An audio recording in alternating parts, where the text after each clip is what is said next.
Hey, y'all, welcome to the For Liberty and Justice podcast, where we mobilize a church, wake up the city, and take a stand for liberty and justice. My name is Taylor, and I'm so glad to be back after taking a couple weeks off to be with my family over the holidays. I'm super excited about today's episode because we're at almost a breaking point in our nation, and especially in Texas. And to help me discuss this, I brought in one of my favorite people. He is arguably the hardest working guy in the Texas House. I'm not even going to say what I want to say today, but welcome back, Nate Schatz. Oh, it feels so good to be home. Welcome back. You've been working. Well, you've held down the fort. I'm so proud of the team at For Liberty and Justice. You know, this podcast is, we were just talking about this before we started airing, is one of the greatest resources for believers, I believe, in the state of Texas.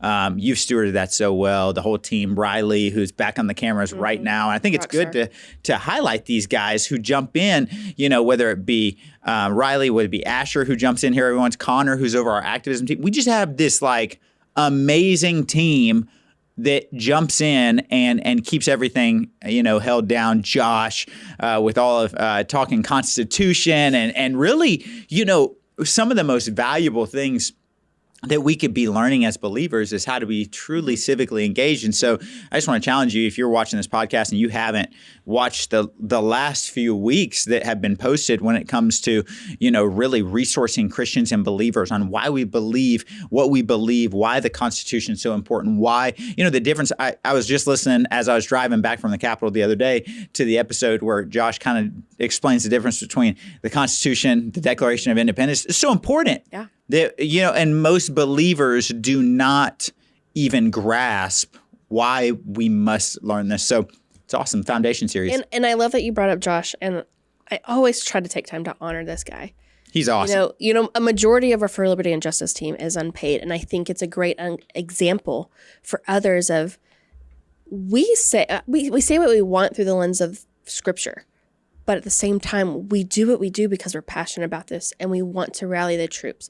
You know, that's what we're about at For Liberty and Justice. Yes. Mobilizing the church, you know, waking up a city, taking a stand. Yes. And anyone can do it. I'm a stay-at-home mom. It's amazing. Josh, I think, drives Uber. We're passionate about what we do, and we want other people to stand up. And that's the hope of Texas. Mm-hmm. That's the hope of America, is that people who are raising families, people who are engaged in their church involvement, people who are leading in their communities would recognize you don't have to be, paid full time as a political pundit to make a massive impact and move the needle to the right. Yeah. It really takes strong men and women who love their family, love their country, love God, and are building a career or building a home or building a future for the future of Texas to say, you know what? This is worth my engagement. This is worth me getting involved. And really, that was kind of the heart, as we dive in today and what we want to talk about. You know, this was, keeping up with this podcast has been so beautiful to me because that's the heart, is that we are raising up men and women from all different aspects of culture to recognize, it's no longer in this day and age, I could get involved in politics. I have to get involved in the fight in politics, whether it be actually running for an office, getting involved in activism, helping out a campaign, because if we don't, culture will define the next steps of our country for us. Well, and it's biblical. Yes. You know, how many times did we hear, with Esther, you can do this or I'm going to raise someone else. Yes. What's your choice? Moses, was he the first one to just take notice of that burning bush? Come on. And we have to say, this is my fight. I'm not going to leave this to someone else. Yeah. No, it's strong. Well, even, government was God's idea, not man's idea. Mm-hmm. So, and I think I think I've heard Josh say those words every day since I've known Josh. 1 million times. And, it's so good, though, because it's good to be reminded that, when we look at the way we do government, there's a holiness to and a reverence to recognizing that God set up this structure. He may not have written the Constitution, but ultimately our founders wrote a Constitution based upon God's word. Mm-hmm. And so at that point, when we begin to recognize, oh, wow, this is not just God's okay with our involvement. This is blessed by the Lord. This is blessed by the Holy Spirit to say, oh, when you engage in government, you honor me by blessing the land. And we look at scripture that says, if my people who are called by me will humble themselves and pray, turn from their wicked ways, then I will forgive them of their sins, but I will heal their land. Yeah. And like I look at a nation like the United States of America, and we can go through, we're going to be talking about that education sector today, but we can go through all of the areas that are sick in our land. And you have to look at it as it's sick. Mm-hmm. We have a sick nation. We have a nation that is struggling. It's sick with crime. It's sick with poverty. It's sick with educational barriers, and it's sick with all these things. And there's an attack and an agenda against the next generation, but there's also an attack and an agenda against what I believe we don't talk enough about, the current millennial generation that is now raising children. You look at Gen X right above us that are now grandparents. They're and they're at the height of their careers right now. They're building businesses, all these things, and we're looking at them. And the greatest threat right now is not just that the next generation is being mobilized by left-wing activism that's anti-God, anti-family, and anti-American values. But another threat is we see this spirit of apathy that's come over our generation and our parents' generation that says, forget it. Mm-hmm. And you follow libs of TikTok for 5 minutes and you're ready to just quit on America. And we do not have the luxury of disengaging. We are the final wall between the left taking over our nation and turning it into what we don't love, and us holding the line and saying, no, our kids are going to inherit something beautiful. Yeah. And I'm so glad you brought that up, because as I was sitting down preparing for this, I just had this realization that we are on the cusp of our nation going one way or the other. Yes. And we're entering, I feel like people are so dramatic when they say this, but we are on the edge of the most important year in history. 2024 is going to decide which way we go. Unfortunately, that's how it is. Yes. And we have to see where we're at right now. And so that's why I wanted to bring you in, because we have to see realistically where are we at now. Yeah. We're going to have a turning over of seats. And I'm not saying from, we want to turn these blue seats red. We need to get out the lukewarm. Yes. And if we don't, we're in danger. It's huge. Like it is such a huge monumental year. And it doesn't help we have, 1 billion Republican presidential nominees. It's so many. And then we have a president who apparently is going to be running again for re-election. Yeah. We have to figure out what's going on in Texas first. Yes, you're absolutely right. I think that last statement you just made is probably something that's more important for anyone listening to this podcast to hear, is that as important as the Republican Donald Trump's going to be the nominee. Let's just be honest. It's not even a race. This is the funniest thing to me is everyone is like, they talk about presidential race like it's a race. It's not. And it's just not a race. It's not. The man hasn't even showed up to a debate. Everyone took off running and Daddy T's driving a car. It is not a race. Oh, man. When he's 50 points ahead, there's no way that anybody's winning. Coming. He's winning. I'm so excited for the headlines of extremists. It was Tucker Carlson, and love him or hate him. I think he's done a lot for free speech. It was Tucker Carlson. I was listening to a clip of him giving a speech last night, and he just said, we are on two edges of the country, and then we'll get back to Texas politics. But I think this is important to point out with this primary election coming up. He said we've got two options in America for the next presidential nominee.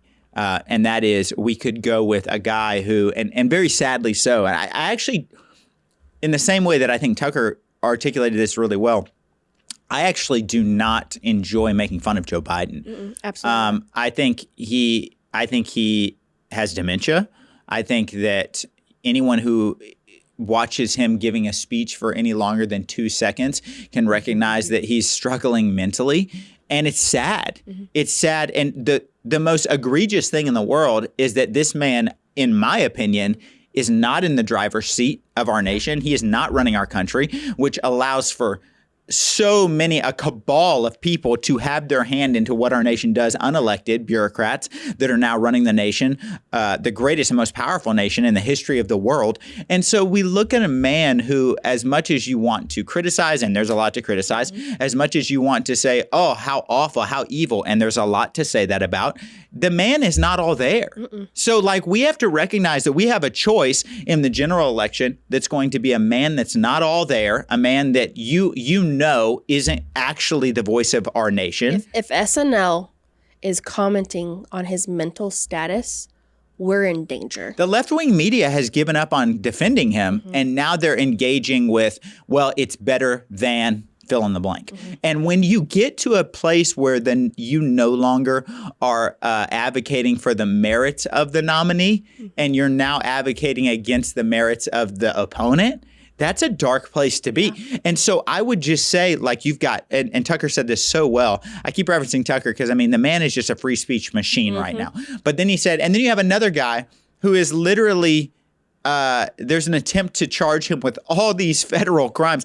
But he made this observation. I think it was so good. He said, every time they accuse him of something, he becomes more powerful. And the political elite have lost all sense of where the nation is. The nation is so desperate to get back to Trump's policies that, like, you keep making him a martyr and you're making him a hero. And like, it's shocking. Like, you're looking at this man and he's sitting in a courtroom. When was the last time you saw that from a presidential nominee, sitting in a courtroom and he's being attacked and attacked and attacked?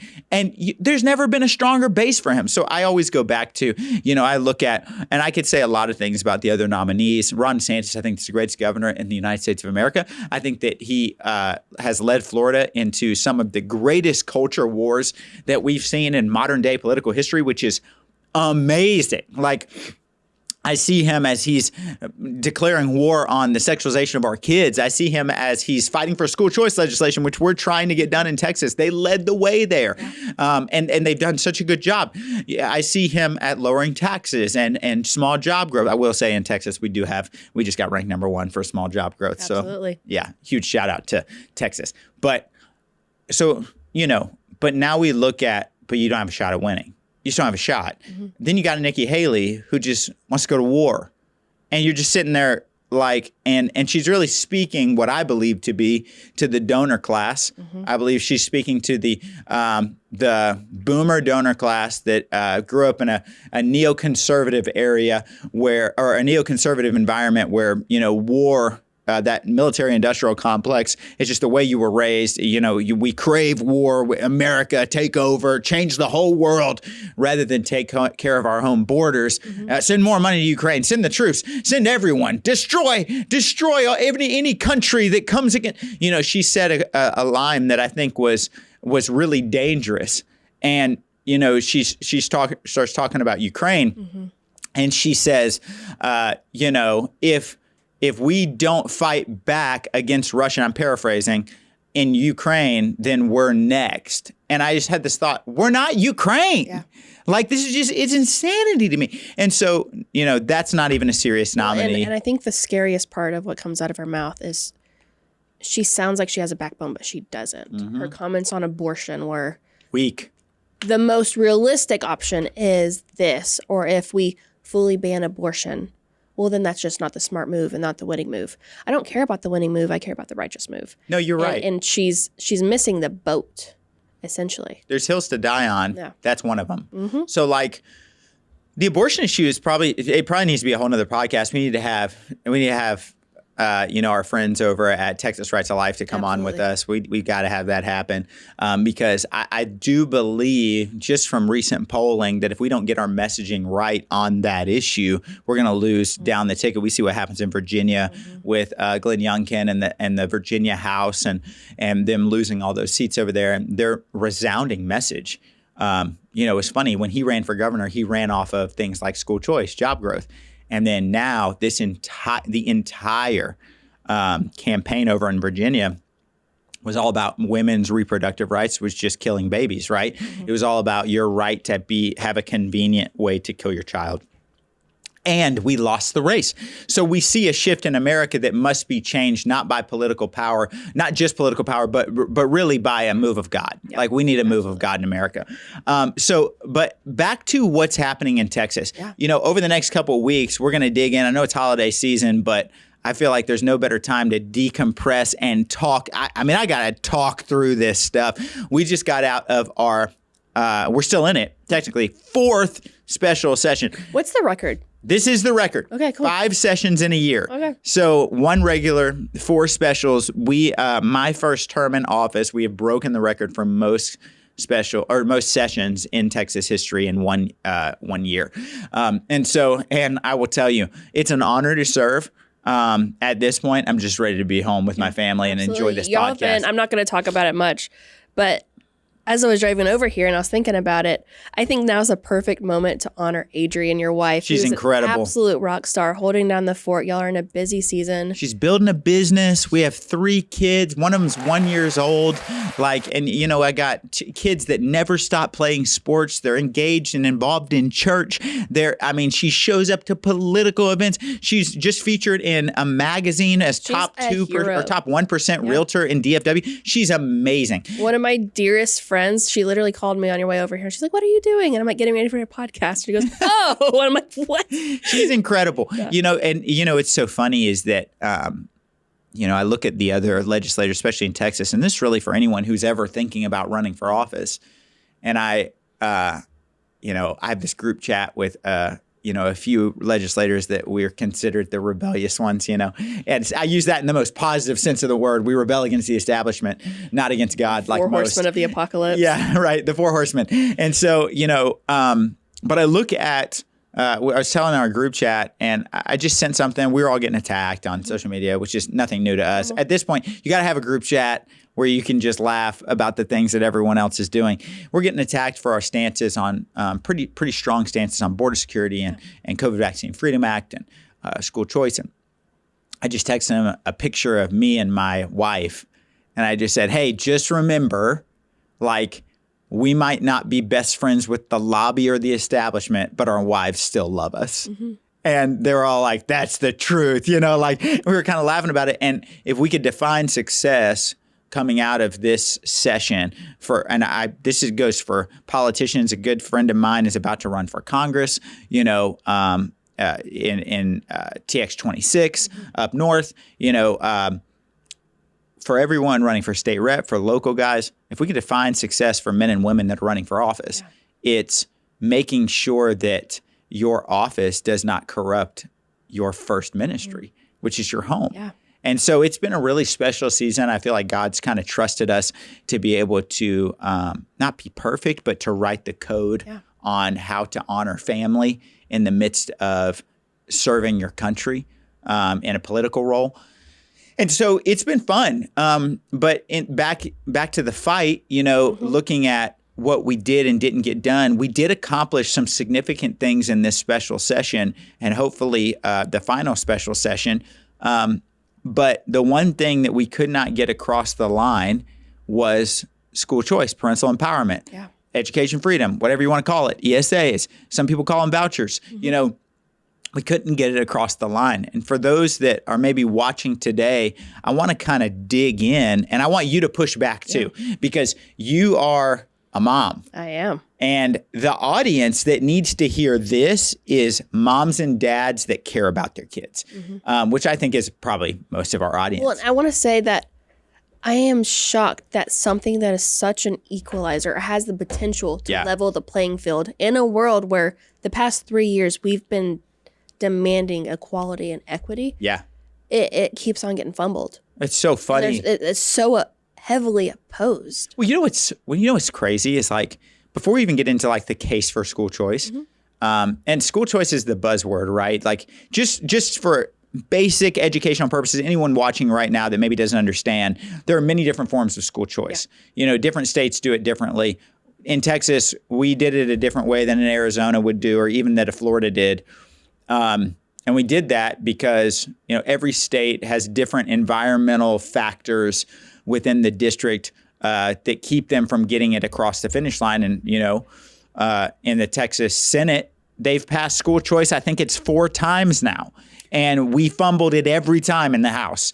And, shout out to Lieutenant Governor Dan Patrick for just being like, all right, let's do it again. And he's finally Lieutenant Governor. How you get work done. Oh, they are such a great example. They're workhorses. Getting it done. Well, it comes down to leadership. It does. And we don't need to talk no, I'll about say that it right now.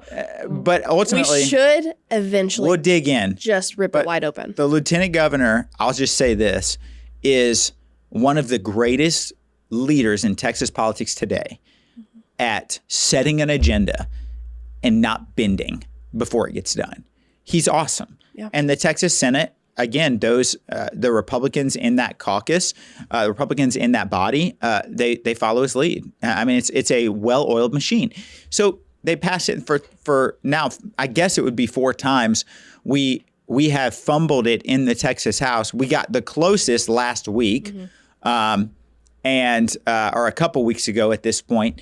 And we weren't just able to get it. We just weren't able to get it done. And it was not for the fault of Democrats. Yeah. Because obviously Democrats aren't going to be with us on anything that actually promotes freedom. So, but we always say this, expect a Democrat to be a Democrat. Mm-hmm. Like, they're pretty open about the fact that they want government-controlled schools. They're pretty open about the fact that, they don't believe indoctrination is happening. They're pretty open about the fact that sexual indoctrination isn't, a problem. They're pretty open about that. So, you've got to expect them to do what they've said they're going to do. The problem is you can't rely on a Republican to do what he ran off of inside the Texas House. So looking at what school choice is, I'm going to go just through probably 3 major ways that school choice is applied in different states. So these are probably the most common. One of my favorite ways that it's applied is just through a tax return system. Yeah. That's awesome. Just return the taxes back to the family rather than using it for the public ISD system. Hey, look, this tax money, you're going to get those taxes back. And you're just going to be reimbursed. Here it is. Here's the money that should be going towards education. The best part about that is that you can essentially sponsor other people's kids to go to the educational choice that they have. For example, if my mom or dad or your mom or dad recognize that maybe we as a family don't have the money to send our kids to private school, or we didn't feel resourced enough to be able to homeschool, then all of a sudden they can say, hey, you know what? With my property taxes, I want to go ahead and sponsor my grandchildren. Because look at housing prices around insanity. DFW. Yeah. So what if I can't live in a certain school district? Mm-hmm. I can't afford it. We're working 2 full-time jobs, 3 full-time jobs. Right. Why wouldn't you want the best for your kids? Correct. And that really comes back to the argument. That's why we call it parental empowerment, why we call it school choice. So, that's one way, is tax reimbursements. Mm-hmm. The other way is through what would be a voucher, right? And the voucher is the buzzword that the left uses all the time. They hate the word voucher. They use it. They weaponize it. And that's why I rarely use it, because, look, if you're watching this today and you are engaged in politics at all, what you'll find is when you use the language of your opposition, you're losing the battle. Yeah. And so vouchers is not even an evil word, but because they use it, I just won't use it. So it's because I'm just not going to play their game, because they will weaponize a word and they will demonize it and they will redefine it and they will change the entire original intent and meaning of it to the point where it's unrecognizable by society. And that's when we just go, all right, fine, take the word. This is what it is. Yep. So vouchers is essentially what it sounds like. It is a voucher that is given back to you. And here's what's so important to recognize. People say, I don't want my tax money to pay for your kid's school. It already is. It's so funny. Surprise. Yeah. If you own a business in a different city, you are going to be paying thousands of dollars for that school district. It's so funny that people, we are victims of that currently. That's what I mean. And y'all's business is in Arlington, right? And so you're fun. And so anyway, here's the thing. Even if you're paying currently for, your child's private school or you're out of pocket homeschooling your kids, then you're still paying for school through. So all we're saying through a voucher is, hey, we're going to take the portion of money that would have gone to the public ISD system, a portion of it, not even 100% of it, mind you. So we're still funding public services. Still funding. It's still in there. And I'll get into that in just a minute. But All we're saying is, hey, we're going to return this back to you. Now, here's the deal. The way that we did it in Texas, I can't speak for other states, is that if you wanted to call it, a voucher, it would not go towards directly to the family. It would go to the educational entity. Yeah. So like you wouldn't even be able to abuse this. Yeah. Like that's what people are like, the big argument is, well, you write parents checks, irresponsible parents are going to go buy a new big screen TV, which is such a funny argument to me because big screen TVs are like historically low price now. And so like, isn't that crazy? Like back when I was $300, congratulations. That's what I mean. When I was a kid, it was like, whoa, $2,000 for this like 5,000 pound block of metal, like, and it's only 40 inches. Yeah, right. And like, you're still like using magnifying glasses to see details. And so totally off track, but like, that's the argument. Yeah. They're going to go buy a new truck. They're going to go buy a new. It's because they think we're too stupid to understand what's happening. And that's in their game for eternity. I always turn that argument around. Is you don't trust parents, but you trust teachers. Mm-hmm. You don't trust parents, but you trust school board members that you don't even know the value system of. I feel like that's a really good moment to bring up that parent in Godly who was on that school board or the school health advisory. Yeah. You're trusting random people that you apparently are doing background checks. What was that person's name? I didn't write it down. We'll blast it. We'll show a picture of it. Those type of people need to be called out. Because and maybe parents who are listening right now to this part, maybe just like mute it for your kids and just holler at them to like go in a different room real fast. Yeah. But there's this woman in Godly who was placed on a school health advisory council. So this board is responsible and required by the state of Texas to help decide what is appropriate content and at which grade level they're taught certain things about sex, including methods and demonstrations. Yeah. And it's very graphic stuff. After a couple of, incidences came up, parents were concerned and researched her a little bit and found out she is a convicted prostitute. Yeah. Not just once, twice. Sorry, her name is Ashley Ketcherside. Ashley Ketcherside. Okay. So the reason I love naming names is because like people deserve public pressure for the actions they've taken at harming our children. Yeah. So she is not only a past convicted prostitute. She was convicted twice.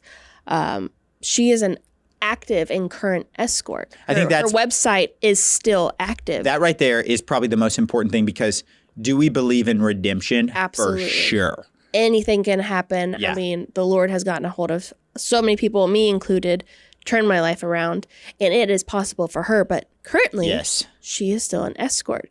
And the difference between escorts and prostitutes is that once money is transferred and sex occurs, you are now a prostitute, my dear. Yes. So she was on that board. But like if you're, let's just be with clear. A background check, and they missed it. You have to question, was a background check done?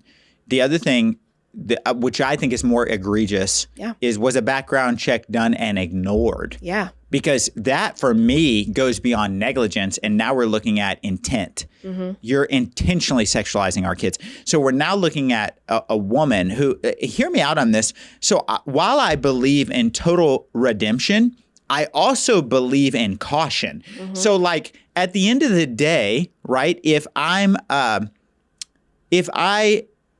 meet someone who's been restored and has completely turned their life around, but was a drug addict, maybe the pharmaceutical industry isn't the lane for them. Mm-hmm. You know what I mean? Like maybe they shouldn't work at CVS Pharmacy. Mm-hmm. Maybe that shouldn't be the lane because they're an addict. Well, and this is encroaching on predatory behavior. Correct. If you have a past. Okay, so you're no longer just an escort. You're essentially a predator. Like, yes. You're openly sexualizing children at this point. Anyone who says, well, it doesn't say that she was a pedophile. Here's the deal. When you begin to blur the lines of the law, you no longer have the respect from a parent to say, look, I don't know where your line is. And so like, as sad as it is, I don't expect this to be the final story we hear from them. Because ultimately, if you'll blur the lines in prostitution and you've got this role overseeing children and not just overseeing children, like this isn't some English teacher. Yeah. This isn't some Algebra 2 teacher. They're over sex ed curriculum. Mm-hmm. So like you already know that if they have a history of prostitution, they're currently an escort, they have an unhealthy view of sexuality, and yet you're in charge of the curriculum of training our kids, taxpayer funded, mind you. So like we look at this role that's taxpayer funded, that our taxes as a state are going towards this person to literally sexually indoctrinate our kids. And it just is such a great reason to look at it and say, maybe the people of godly Texas deserve an educational option that doesn't involve a prostitute teaching your kids about sex. Like, is that crazy? And what's sad is that it says that they didn't even know. Like, how do you not know what was going on in her life? Yeah. And then the question, like you said, if she's not a predator or a prostitute, why did she think, oh, let me go to work at this school? Like, that's the only logical explanation that you can think of, is she's some sort, like she was, a predator or a pedophile of some sort. And that's what prompted her to like, oh, let me go teach these high school kids about sex. Yeah, correct. Like, well, and it just shows you can't blindly trust anyone. I mean, how many stories I've come across in the past 3 months? Oh, this teacher is quitting teaching because now she's on OnlyFans pimping herself out. Totally. So you can't blindly trust teachers, and we shouldn't. Yeah. No, we shouldn't. And so we should give parents more credit. Are there crappy parents out there? Absolutely. Yes. Okay, but there are still great parents out there, and there are great teachers out there. Correct. You can't blindly put your trust in anybody. No, question everything. Like in today's day and age, you should question everything. Yeah. We joke around even about our kids, but like our church community is pretty awesome. Yeah. Like we trust, certain friends like you and Tommy. We have great trust in y'all. Our list of people we trust though is like could fit on my hand. Like it could my fit fingers. here. Yeah, there are 5 people I would let split my kids' night with. Just recent, our kids are invited into sleepovers and stuff like that, and we're just like, no. Yeah. Like, no. It's not personal to that person. It's that I don't trust anybody. You were giving your kids to steward. Yes. And you're not going to waste that. I had this thought, right? Actually, I think it was my own father who said this, because I was a sheltered kid growing up, and proudly so. Thank God. I'm so thankful my parents homeschooled me. Oh man. And and I was in the public ISD system, but man, you talk about watchdogs. My parents were on it. And so like it was so funny, like growing up, I would get so mad when my parents were like, you can't go there. You can't go there. You can't stay the night there. You can't stay the night with that family. It wasn't any particular family. It was like all people for the most part. And then like, you're going to call me here. And then they would ask really hard questions when I get home. Hey, did anyone violate any boundary with you? And the way they talked, and we would ask all these questions, and it was always uncomfortable. And I was like, golly, you guys are psychos. And I think it was my parents that said this that was so good. They said, I don't think that when you're older, you're going to hate me for protecting you, but I'm pretty sure you'll hate me for not. Absolutely. And I'm like, that right there is a message for all parents with their kids in the public ISD system and the private ISD system, in the private school system. It question everything, even in private schools. And so that brings me to kind of my first case for school choice, which is competition has never hurt any industry. It's never hurt any industry, because right now, I will tell you, and I'm going to speak just to the state of Texas. Now, I understand that Texas public schools, leaps and bounds better than California public schools, leaps and bounds better than New York public schools, leaps and bounds better than all these other states that are left leaning, because you look at Oregon. I can't remember if it's Oregon or Washington, but it has like outlawed homeschool. Like what? Like get your kids out of there. And so, because if there's ever an attempt to take parental rights away, you might as well just move, because there's a reason they were trying to take your rights away. So that said, I'm looking at this and I'm like, all right, Texas is, and this is what we've fallen back on in Texas. Texas is better than fill in the blank. I'm tired of the comparison game. Texas should be excellent. We should be top 10. We should be. We are not. And we're not. And ultimately, one of the things that provides, and research shows through, nearly 50% of, I think it's nearly 50% of states right now have some form of school choice. And it's adding every month. There's new legislatures that are coming in and saying, hey, we need this, we need this, we need this. And we're seeing wild success, not perfect, but wild success. Like I said, the last form of, school choice that I never even got to is education savings accounts. This is what we propose in the Texas House, that whatever the percentage of money to be allocated from a separate part of the budget that per child in your home. And I think what we came down to was, I think it was either 10,000 or 10,500. It kept fluctuating. That money could then be, and that was used on data to see what the average cost of a private school is in the state of Texas. And so they said, whatever, this money can be used for the educational resourcing of that child. Now, that could be transportation. That could be used for a private tutor. That could be used for, a specialist in special needs programs. You name it, but it can be used to be able to give educational options for children. Which is fantastic, because I know so many families who, I don't want to say forced, but I almost have to say forced to place their kids in the public school system. Yeah. Because of their kids with special needs. Yes. Because other schools don't have those resources. Correct. Or it's hard to gain access to that. Yeah. So I love that there's an option for them. Yes. Well, they were not only an option, they're prioritized in the bill in Texas. So they're the first group that is, we liked to call this bill universal school choice. That is a dangerous path to go. Words are important. And so while I firmly believe that this bill could universally apply school choice, people are universally eligible. The funding is not there for universal school choice. In fact, the funding allocated to this particular bill was $500 million, which sounds like a huge number, but it's not when you consider that, property tax relief, we had $12 billion in new property tax relief that we gave, not even remembering the $5 billion that was allocated through previous sessions through compression.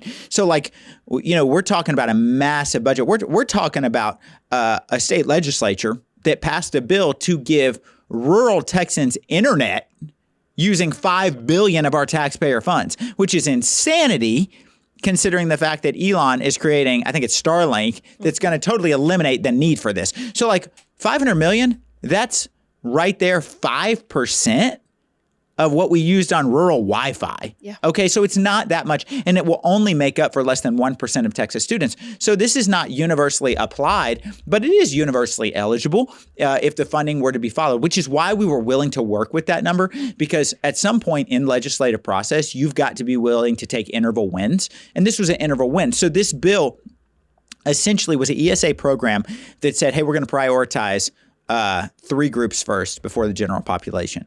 That first group, which I really don't have an issue with the first group, but it was those that make less than $150,000 a year, and they also have their child has special needs. And it's okay, I get that. That's going to go towards a middle-income family that is struggling right now because they are forced to put their child in the public school system. They really have no other options to be able to go outside of it. Maybe they would love to go to this private school or to this other school that, is very geared towards taking individual smaller class sizes.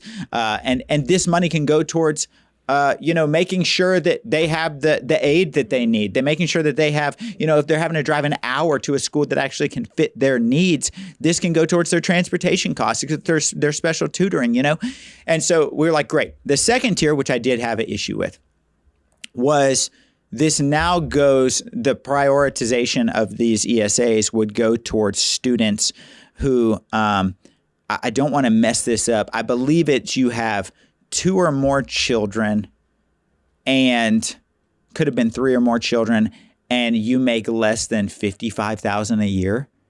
And I'm sitting here just going, okay, I totally understand that that's a very real reality for most people, but understand that is such a low threshold in the sense that people are struggling to put their kids in private school that make $150,000 a year. So why did we drop it down to here? After that, it goes into all students upwards to $150,000, and then it's everyone else. So by the time you get to that 3rd or 4th tier, there's no money left over. So there were issues with the bill. with the ESAs. Not to mention that that bill was really significant because it was the rural Republicans that kill it. And we'll kind of get into that here in a minute. But I want to kind of make the case for it real quick. So number one, no industry has ever been damaged from healthy competition. We know that. And the argument that we'll get, I'll play devil's advocate for a second, is that, well, Nate, you can't really say that it's healthy competition when private schools do not have the same restrictions as public schools do, and private schools do not have the same requirements as public schools do, to which I would reply, that's how business is done. Like, let's just take it from like an arena that I know a little bit because my district has one of the largest beer distributors in America, right? And that's Andrews Distributors. They have different restrictions that they have to follow than maybe your, smaller brewery. That's just the way it works. There's different levels of accountability as you grow, as you get larger, and so now we're looking at an industry, the public ISD system is like, and here's the attitude. It's not, this testing is so good, they should have to do it too. It's, if we're going to get punished with testing, they should have to do it too. Like, that's what it is. And so it's that is the dumbest argument. Like, can you imagine? Well, it's brutal. Drop that standard. So in this bill, check this out. In this bill, this is what was so great about Texas, was that this bill actually included an exit from the STAR testing. That it would, because what we were saying is, hey, we're not going to impose it on private schools, and we're going to see how that happens so that when it sunsets, as we go forward, we can remove STAR testing requirement on public schools too, which you can imagine the education bureaucracy and everyone whose pockets were about to be pulled from funding went nuts. They were tweaking, I bet. Well, it was so funny. They were like, hey, private schools need to do STAR testing too. And if you ask them why, they're like, because we got to do it. It's not because it works. It's not because it's a good measure of success. It's not because this helps our kids. It's because we have to. This isn't fair. Like, that's always been the argument. So the second thing is, educational options are going to force school boards that are bad actors to listen to parents. Yep.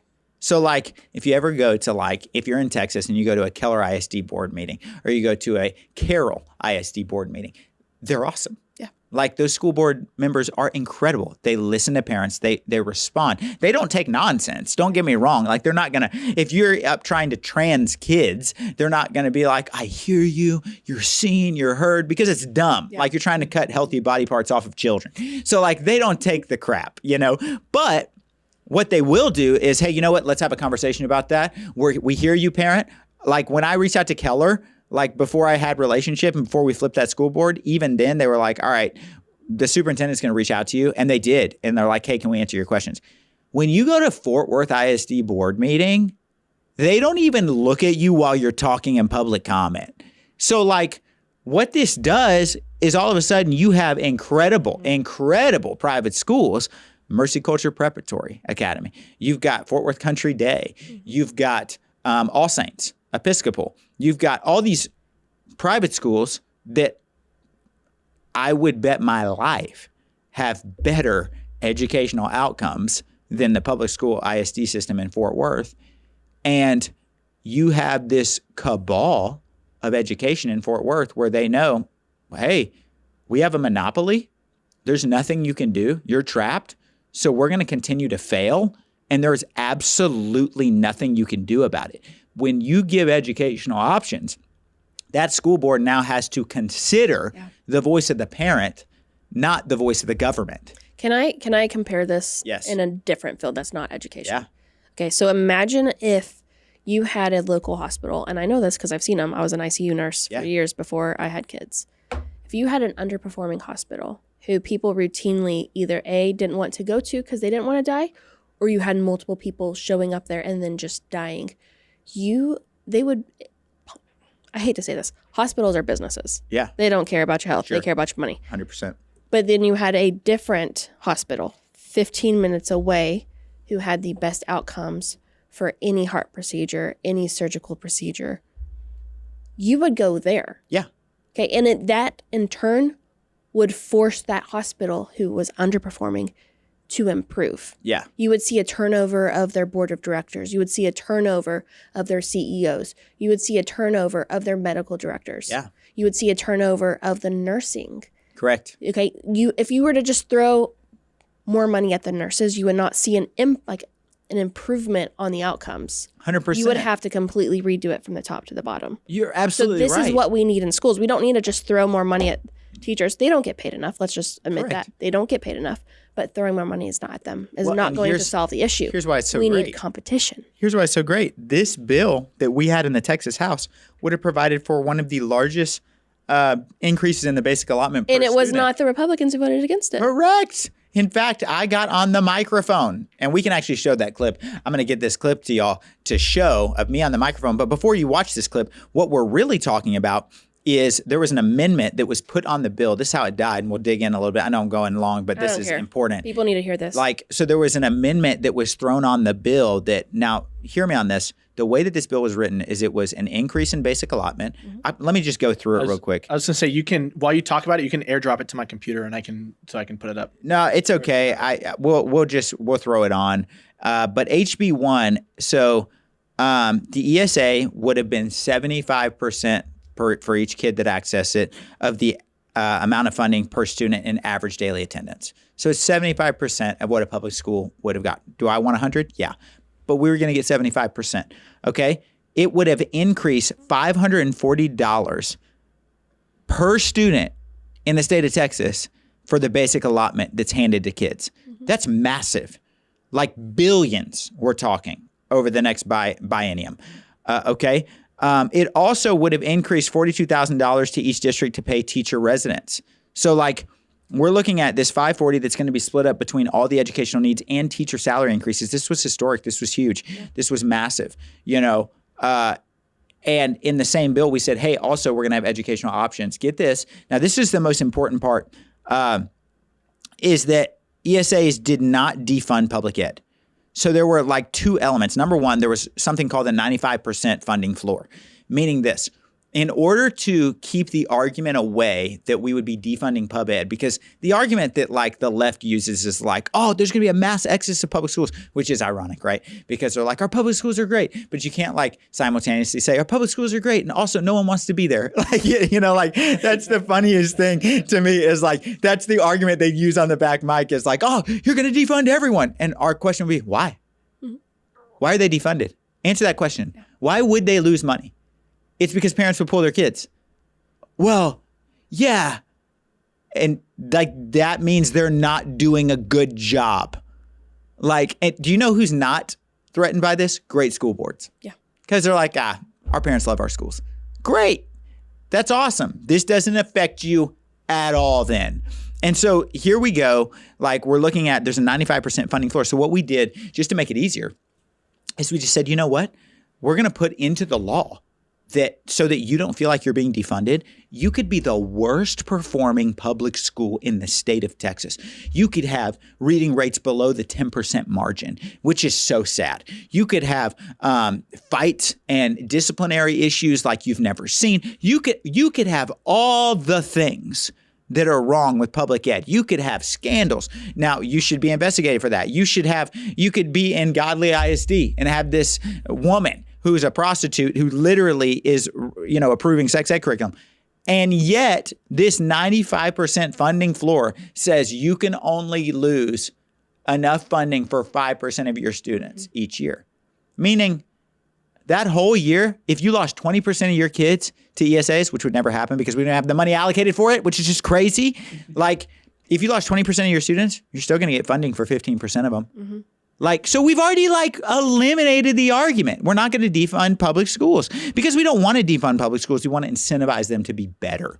And why wouldn't you want the best for all kids? Well, it's just because those are going to be our doctors. And honestly, I don't want an idiot cutting into me in 20 years. Yeah, 100%. Also, I don't really want someone to be hired based on the color of their skin. I want someone to be hired based on the merits that they've achieved. Let's just clip that and post that to us. I don't care if someone is black, brown, purple, white, blue. You look like a Smurf. I don't care. I want excellence. I don't care where you're from. I don't care. Let me tell you something. When I had spinal reconstructive surgery in 2014, I didn't ask one question about the ethnicity of my surgeon. I said, what is your rate of success? Yeah. Are you good at your job? That's all I need to know. Can you do spinal surgery? Can you make me walk again and be healthy? That's all I need to know. Have you done this successfully? Yeah. What are your credentials? What is your education? These are the questions you ask. And yet, right now, we are in a society where the education system is valuing color of your skin over the merit and the contents of your heart and your character. And this is what is truly, truly inherently evil, because it's actually not helping minority communities. It's crippling them. And it's sad because it's literally becoming the exact opposite of what MLK said, is they're being judged, like you said, based off of their skin color instead of based off of their actual merits and what they actually are good at or what their knowledge and stuff like that. So going back to the other reason case for school choice here, before we get into the actual bill that was killed on the floor and why, the fourth reason is, so the third was they're not going to defund public ed. There's just not. It's also not even coming from the same area of the budget, by the way. Did you know that? That we are not pulling money for ESAs. That's totally different allocated portion of the budget. In Arizona, I believe in Florida, they're the same budget. So it literally is, if a child leaves the public school system, that money leaves from that area of the budget. We have totally separate allocation. So like, it's not even the same pot. What we're allocating for public schools is not even the same pot as what we're allocating for ESAs. But the Democrats won't talk about that. And neither will the 21 Republicans that betrayed our state. So like, here we go. The money that's going to be used to supplement a child's cost of attending private school, probably, here's number 4, the case for it, probably not going to cover 100% of it. If you've sent your kids to private school, you know that $10,000 in a urban or suburban area is probably not going to cover 100%. And far from it in some of these schools. And so what we're not doing is we're not saying, hey, government's going to foot the bill. We're trying to make it accessible for the middle class family or the struggling family that's of a single mom that's working 3 jobs to say, hey, look, we're going to pay for part of it, or we're going to allow your tax money to pay for part of it, because it's not fair that you're funding a failed school system right now. And so that's number 4. It's not going to cover all of it. Number 5, this did not require STAR testing on private school families or on homeschool families. Which is the biggest concern that most homeschoolers come Totally. across. Because if you look online, most homeschoolers are just going to be vehemently opposed to this. Can I tell you the honest truth about it, though? Is it does require norm testing. Okay. So this norm testing is going to be a major issue for some homeschool families. It would be for me. So like, because of that, and this is one of the other reasons I'm for it, we ensured a couple things in this bill. What we found is we weren't going to have the votes if there was no norm testing. Any norm reference test will do, whether that's the Iowa test, whether it's, and the reality is that this really wasn't an issue for private schools, it's an issue for homeschoolers, because private schoolers typically take a norm reference test just to see where your students are achieving and whatnot. So like, this is an accountability measure is what they call it. Am I for it? No. But full disclosure, there was norm reference test requirement. My line where I wouldn't cross was this better not be STAR testing, because STAR testing disrupts the entire educational system and process. STAR testing makes you teach the test and not teach content. And by the time you get the results, it's too late. Useless. And it's useless. Outdated. It's months later, sometimes almost 6 months. It's no longer even applicable to the kid. So like, and teachers hate it. So what we said was any norm reference test will do, but they wanted to test the success of the program. So while I'm not for it, that's part of the bill. Yep. Here's the other reason, going on to the next reason why I'm pro ESA. We have a just say no option, which means if you don't want an ESA as a homeschool family, you just don't have to take it. Like, okay, no worries. Like, you don't want to take testing, you don't want to do any tests for your kids? Sweet. You have the freedom to do that. And that's what we had to make sure stayed, because like, I know the majority of homeschool families are not going to take advantage of this program. They're just not. They don't want it. It's $1,000 for their kid. It's not $10,000 like a private school would receive. Like, this is $1,000. If you're homeschooling your family, that extra $1,000 is not worth the stress of testing. It's just not. So like, we're not going to do it. So what this really did was just give options. I think the average homeschool family is not going to take advantage of this particular program, because if I was a homeschool family, I wouldn't take advantage of the program. I just wouldn't. I don't think it's worth it. I don't think it's worth putting my kids through increased testing. I don't want the government to see any testing for my kid. So like, that is the reality. Yeah. And that is my pushback about the bill. But that's why the just say no was so important. Additionally, so I'm going to hit on this is, I think, number 7, the reason why I'm pro school choice. The greatest opposition, now we can get into the bill, to education freedom, like I said, was not the Democrats. It was rural Republicans.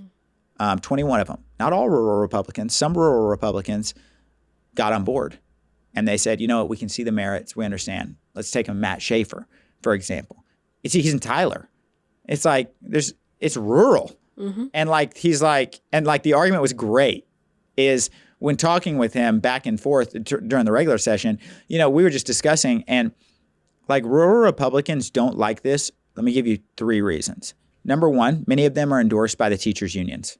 Okay? The teachers' unions hate school choice because they hate competition and they want to be able to sexualize and indoctrinate our kids. They're endorsed by them. A lot of the rurals. Not all, but some. So they're endorsed. Already their endorsement is in question from what they perceive as a powerful organization, to which I would respond with, forget them, right? Who cares? Attack the teachers' unions. They're terrible, terrible organizations. Secondarily, because they don't have students' best intentions in mind or parent empowerment. Mm-hmm. It's all about how do we maintain control. Secondarily, rural Republicans make the argument, you're going to defund our schools. That's the first argument they make. We already debunked that. But the second argument they make, which makes it even sillier, is they say, Nate, why would we want school choice? We don't have private school options. Which is it? Will it defund your school? Or do you not have options so it's irrelevant anyway? Which is it? And they say them both in the same sentence. It's, hey, this is going to defund our schools, and we don't even have the options. Have you looked in the mirror and said that to yourself? That it does not make sense. And this is where I love discussing with Representative Schaefer about it during the regular session, where it was we have great public schools. That's what he said. We have great public schools. I don't see a lot of people taking advantage of this program, but how is this going to harm our public schools if we don't have the private school options? And then to which they have historically replied with, well, private schools will move in. To which I would reply with, that sounds great. That's awesome. Competition. That's fantastic. So number 1 is they say it's going to defund public schools. The second thing you have to understand about rural Republicans is many of these reps, the number 1 provider of jobs is the school district inside their district. And they are so afraid that they're going to feel threatened. They are so afraid that they're going to feel threatened that all of a sudden they won't win their reelection. Mm-hmm. Let me say this, Taylor, if I ever make a decision based solely upon my reelection campaign, it's time to resign. It has never been about winning the next race. It has always been about following the convictions that I have in my heart for what I'm supposed to do right by Texans, right by God, and right by my family. Yep. That's it. And they are making a decision to sell out parents, these rural Republicans, to sell out families, to sell out the better interest of children, to take away educational opportunities from kids. They're making this decision based on one thing and one thing alone, and that is appeasing teachers' unions and winning their next election. Ironically, I think it's going to cost them their next election because parents are fed up. And we have the list of everyone who voted against it. All 21. Every single one of them. And those are public. And so, I think looking at all those reasons of why we're pro education freedom and pro school choice, the big argument that has been brought up to us from the right? Those are all the arguments that the left makes, right? The big argument, with the exception of testing, the big argument from the right is, Nate, this is a Trojan horse for the government to control private schools. Here's the best part. Private schools have the option to say no to education savings account. If a private school in our district wanted to say, we're just not receiving them. We don't want anything. We don't want to take that. They have that option. Yeah. They can turn down anything, right? It's amazing. So so now we get into what happened to this bill. So here we are on the day of the bill. I was so excited that we were finally going to have a debate on the Texas House floor. And about that time, we get to the floor. The day before, we're driving in to Austin, as we do as legislators, and we start seeing tweets, and X is like the arena where we find things out. X is X is like awesome for free speech. Like Twitter was so rough and it was all filtered, and like now Elon is a stinking hero. He's just opened up the world to free speech. It's awesome, and the left is losing their mind. They're like, I'm leaving Twitter. And we're like, awesome. And then they're still there. Good. And then they're there. And then it's like they're replying to me. Yeah. And you're like, I thought you left. I thought you left Twitter. Yeah, get out of here. And one more thing. Yeah. It's like, right before I leave, let me say this. I just love guiding people. Like, just guide them to like Truth Social. Yeah. You're like, oh, Truth Social is better. And then they get on there. And so it's funny though, is like, you're seeing this free speech. And so we start getting notifications on Twitter from the political pundits in Austin that are like, we're hearing there's an amendment. We're hearing there's an amendment to strip ESAs. And we're hearing those murmurings in the Capitol as well. We're hearing there's an amendment to strip ESAs. And so now what we're looking at is one of the largest funding bills for pub ed that will continue to fund the issues as well as the good things without funding educational freedom. If this goes past, which is a Democrat's dream, right? Is we're going to overly fund every initiative that we love, and we're going to strip ESAs. The problem is because they had rallied votes, they knew that 21 Republicans, I don't know if they knew that 21, but they knew that they had enough, were going to stand with them and vote to strip ESAs. And so, I've got a video, this amendment, it's commonly referred to as the Rainey Amendment because John Rainey, state rep, offered it. But this amendment was very simple. It simply stripped education freedom from this bill. And let's be clear, the governor, I've heard him say this myself. The Governor Greg Abbott, has said that if there is no ESA portion of the bill, I'm not signing anything. You're getting nothing. Like no increase in public school funding. No, mind you, the other portion of these bills for the special wasn't just that. It was an increase in safety funding, like massively important for us to increase our safety measures following the shootings that took place inside the state of Texas with Uvalde. You name it. This is huge. Actual safety funding that would allow hired officers, to allow them to implement programs for armed officers to be on campus is amazing. The locking mechanisms, you name it. Yeah. We did it. It's here. This bill passed. And all of a sudden, John Rainey, state rep, rural Texas, not coming back, mind you. He's already announced he's not seeking re-election. Gets up there, offers an amendment to strip it, and 21 Republicans, they jump on. Now, I want to show you the clip of me. I was going to say, I have the post from X that I'm not sure if that's the one you're talking about. That's it. The video of me. Yeah. If you want to show that, this is me arguing, just to set it up. This isn't me arguing. This is me with Representative Brian Harrison, who is a patriot, one of my best friends in the legislature. Yeah. This is us going back and forth. Representative Harrison is speaking out against the amendment, and I am on the back mic asking him questions, reaffirming to the entire body our views on the amendment and why they should vote no on the amendment. I got you. Me. The target right now with your comments.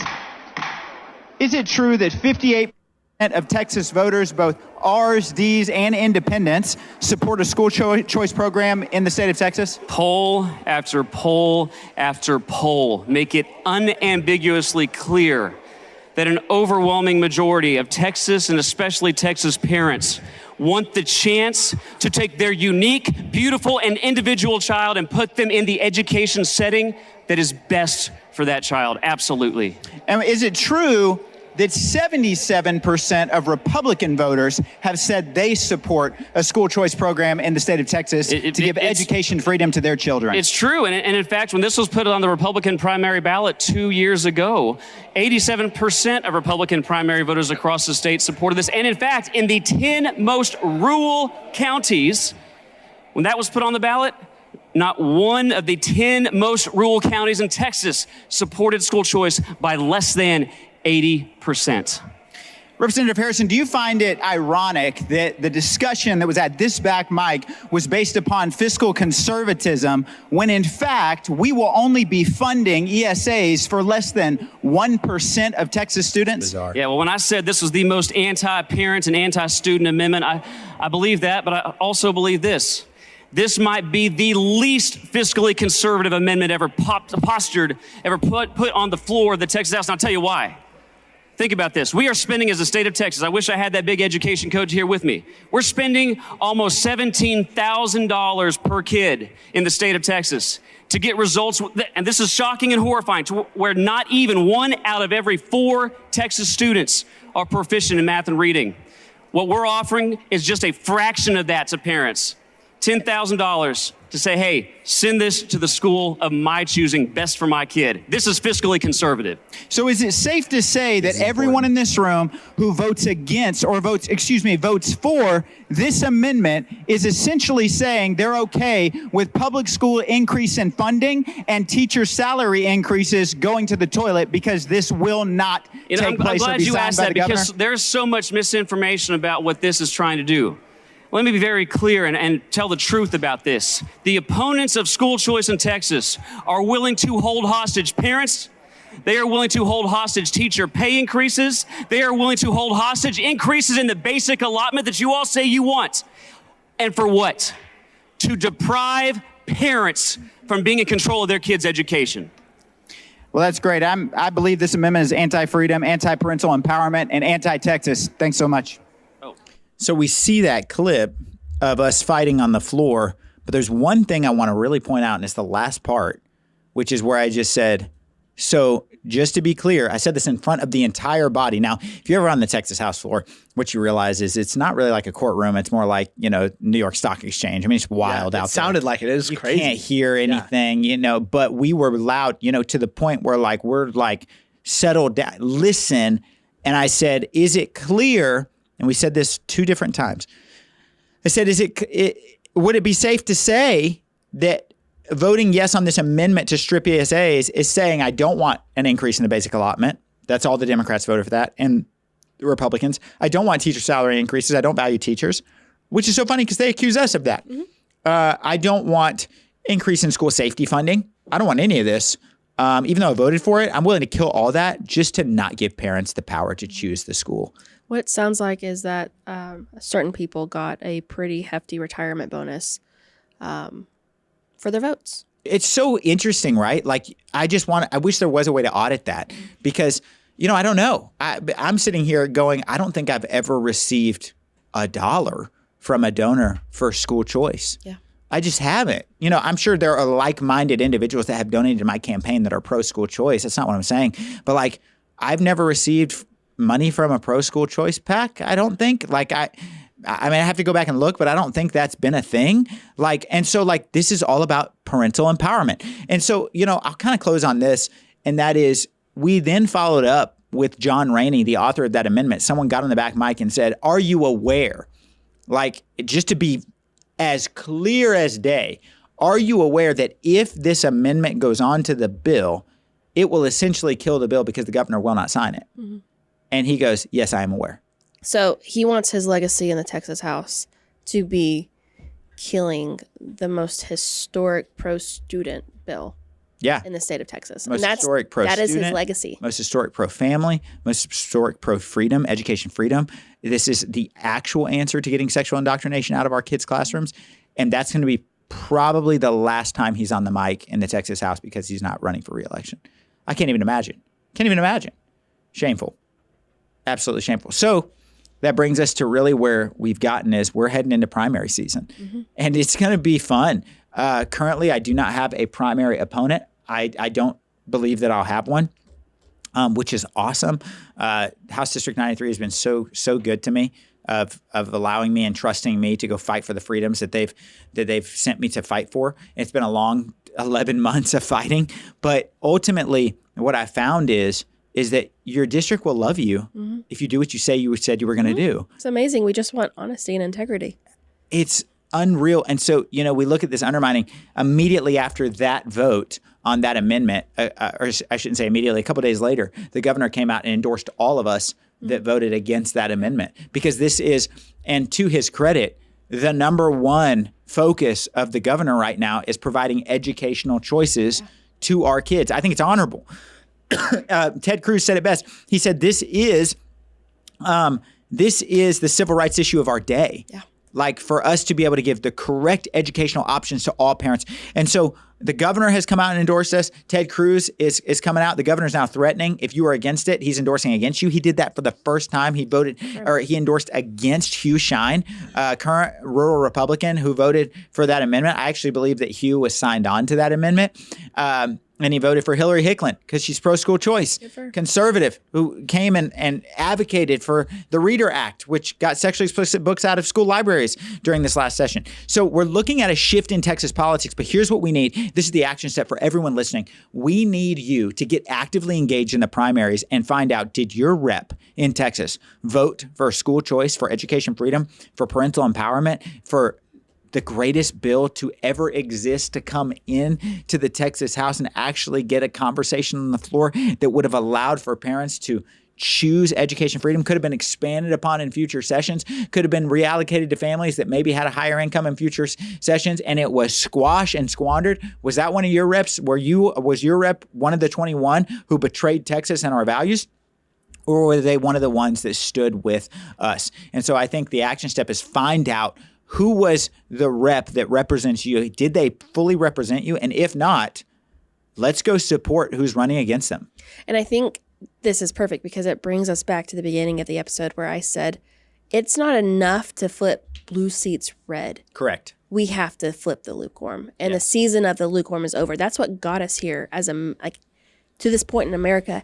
Are the lukewarm individuals who just flopped on everything they said they would do. Yes. It is not enough to just, we are a red state and we are not operating as a red state. Correct.